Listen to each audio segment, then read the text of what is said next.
Indian products के boycott के बाद अब आपको एक ट्वीट सुनाने वाला हूं। यह ट्वीट है यमनी शेख अली अल जमाल का।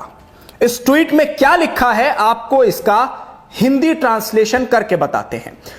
इसमें लिखा है, मैंने अपने सभी गैर मुस्लिम यानी हिंदू भारतीय कामगारों को बर्खास्त कर दिया है और उन्हें वापसी की टिकट के साथ उनका सारा बकाया सौंप दिया है और मैं भारत में बने सभी सामानों के लेन देन और खरीद फरोख्त को फौरन रोक दूंगा और यह मेरे ईमान का सबसे कमजोर तरीन जज्बा है।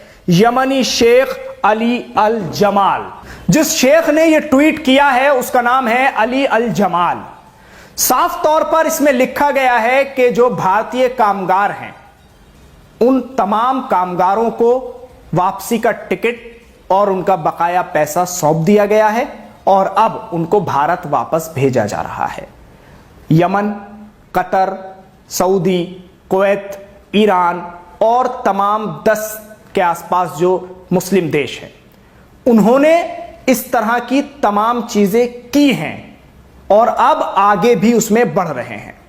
सवाल यह उठ रहा है कि एक नुपुर शर्मा के इस कदम ने भारत की कितनी बदनामी कराई है और अब भारतीय जनता पार्टी जाकर होश में आई है। सवाल यह भी है कि क्या पहले से इन पर रोक नहीं लगाई जा सकती थी?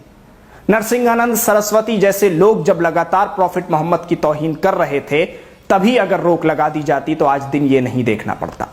इस तरह का जो ये ट्वीट आया है इससे कितना बड़ा नुकसान हो सकता है आप इसको जरूर समझिए।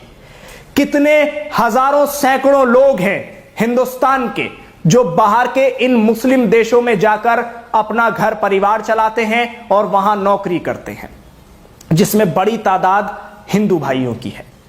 आज ना उनकी कोई खता है ना उनका कोई कसूर है, लेकिन सिर्फ और सिर्फ इन नफरती चिंटुओं के बयानों की वजह से जो अपने घरों में बैठकर वीडियोस बनवाते हैं, मुसलमानों के खिलाफ बयान देते हैं और समझते हैं कि कुछ होगा ही नहीं, टीवी चैनल पर जाते हैं और एंकर के साथ मिलकर 2 बैठे हुए दाढ़ी टोपी वाले मुसलमानों को घेर लेते हैं और वहां अपनी नफरत के गोले बरसाते हैं, समझते हैं कि कुछ होगा ही नहीं।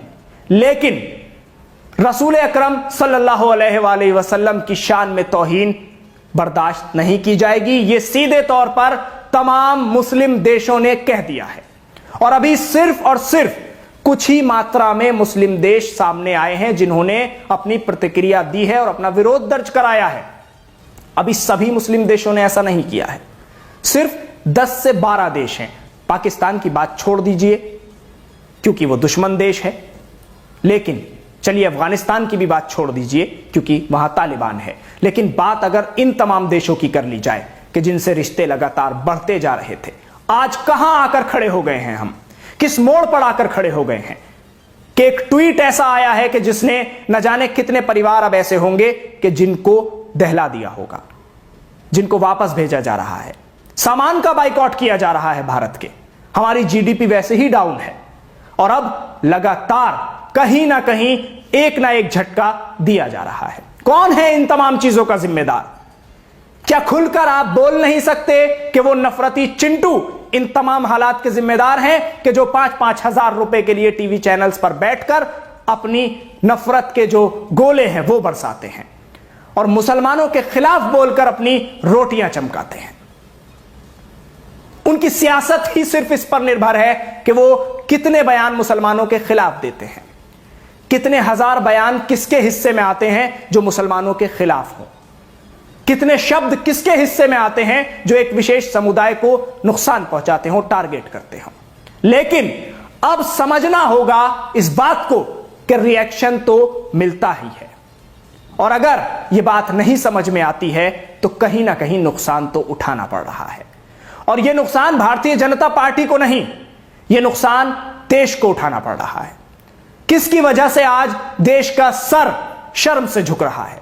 कौन है वो लोग? आप कमेंट्स में उनके नाम लगातार लिखते रहिए। वो कौन लोग हैं कि आज जिनकी वजह से कतर, ईरान, सऊदी अरब, ये तमाम जो खाड़ी के देश हैं मुस्लिम देश हैं, आज वो तमाम बोलने पर मजबूर हैं और कहना पड़ रहा है कि माफी मांगे भारत। ये तमाम चीजें किसकी वजह से हुई हैं?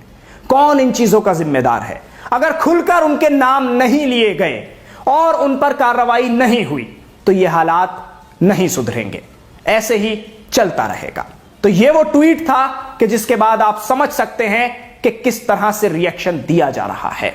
ये वो ट्वीट था जिसमें लिख दिया गया है कि ये मेरे ईमान का सिर्फ और सिर्फ एक छोटा सा हिस्सा है, यानी जो हिंदू कामगार हैं उनको काम से निकाल दिया गया है। मैं तो यहां यह कहूंगा जो भारतीय कामगार हैं उनको काम से निकाल दिया गया है। अब यह बात भारतीय जनता पार्टी तक जरूर पहुंचनी चाहिए कि आपके इन नेताओं की वजह से देश की आवाम का कितना नुकसान हो रहा है, हिंदू हो या मुसलमान। सोचना होगा तभी इस पर बात बनेगी, वरना इसी तरह से हालात बिगड़ते रहेंगे। ये नफरती चिंटुओं पर अगर लगाम नहीं लगेगी तो इसी तरह से देश का सर झुकता रहेगा। वो भारत के जिससे लोग सीख लेते हैं, हमारा वो भारत के जिससे लोग प्रेरणा लेते हैं, आज इन नफरती चिंटुओं की वजह से उसी भारत के राजदूत को ईरान बुला रहा है, उसी भारत के राजदूत को सऊदी अरब, कतर और ये तमाम देश बुला रहे हैं। और बुलाकर किस तरह की बातें हो रही हैं और किस तरह से कहा जा रहा है ये आप समझ सकते हैं। क्योंकि कोई भी बर्दाश्त नहीं करेगा कि प्रॉफिट मोहम्मद सल्लल्लाहु अलैहि वसल्लम के खिलाफ एक लफ्ज भी बोला जाए। और नुपुर शर्मा ने तो हद ही पार कर दी है। लेकिन 10 दिन तक खामोश रही बीजेपी। उसके बाद जब तमाम मुस्लिम देश बोले तब जाकर कान पर जू रेंगी। लेकिन आपको यह भी बता दूं कि भारत में पहले ही दिन से, जिस दिन यह बयान दिया गया है उसी दिन से विरोध हो रहा था, प्रदर्शन हो रहे थे, बयान दिए जा रहे थे, एफआईआर दर्ज कराई जा रही थी, लेकिन कहीं कोई सुनवाई नहीं हो रही थी, कोई कार्रवाई नहीं हो रही थी। मगर जब यह वाली चीज सामने आई कि प्रोडक्ट का बाइकॉट होना शुरू हुआ, बड़े बड़े सुपर स्टोर्स में से प्रोडक्ट निकालकर बाहर फेंक दिए गए, प्रधानमंत्री नरेंद्र मोदी की तस्वीरें लगाई गई और उन पर किस तरह से जूते लगाए गए, उसके बाद ये हालात बने, भारतीय जनता पार्टी एक्शन में आई। तो इस वीडियो के जरिए आज बताना यही चाहते हैं आपको कि नफरत की सियासत और नफरत की सियासत के तवे पर सेकी गई रोटियों से किसी का फायदा हो तो हो, लेकिन भारत देश का नुकसान